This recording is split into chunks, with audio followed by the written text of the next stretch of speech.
الحمد للہ رب العالمین والصلاة والسلام على سید المرسلین خاتم النبیین شفیع المذنبین انیس الغریبین رحمت للعالمین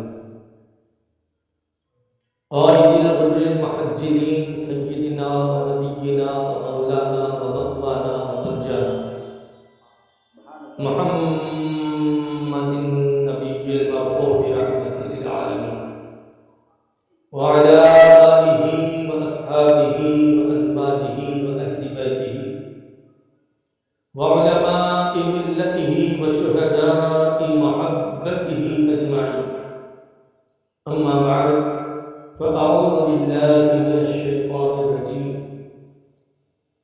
بسم اللہ الرحمن الرحیم، واتبع سبیل من اناب الیہ،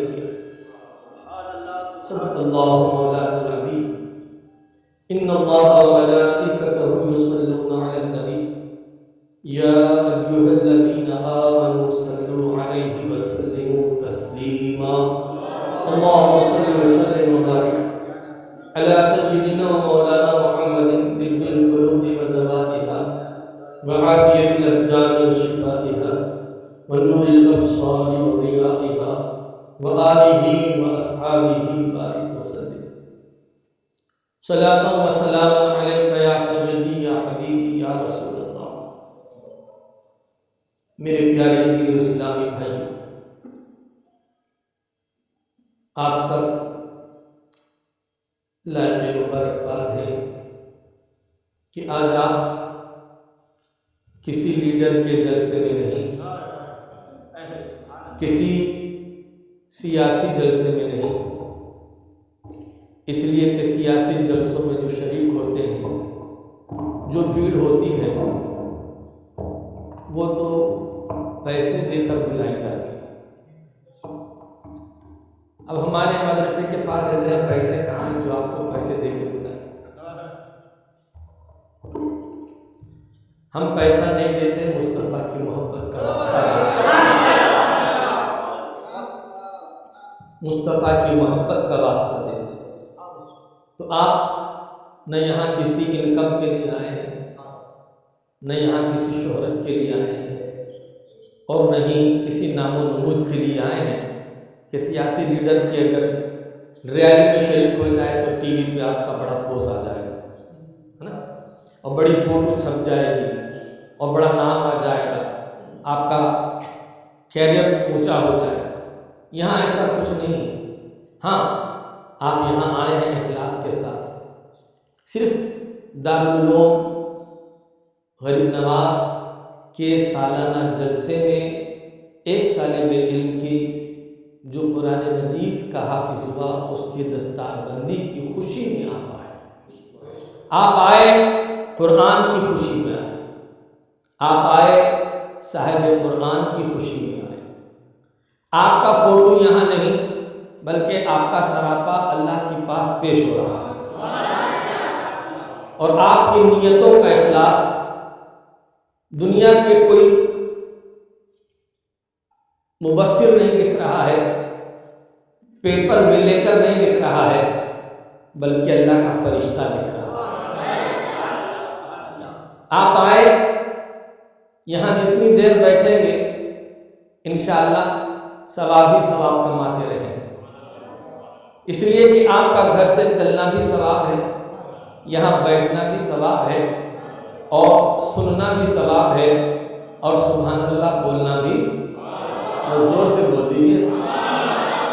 تو آپ ہر طریقے سے کانوں سے بھی عبادت کر رہے ہیں، آنکھوں سے بھی عبادت کر رہے ہیں، اور زبان سے بھی عبادت میں مشغول ہیں، اور ذہنی طور پر بھی الحمدللہ آپ اللہ اس کے رسول کے عشق میں وارفتہ ہیں، تبھی تو آپ یہاں تشریف لے آئے۔ بڑے مبارک ہیں آپ کا آنا اور یہاں بیٹھنا سننا، اور دوسری سب سے بڑی مبارکباد آپ سارے شہر والوں کو اس دارالعلوم غریب نواز کا وجود ہے، جو آپ کے لیے صدقہ مبارک کا ذریعہ ہے۔ یہ ایک ادارہ ہے، اللہ کرے ایسے پورے شہر میں، پورے ڈسٹرکٹ میں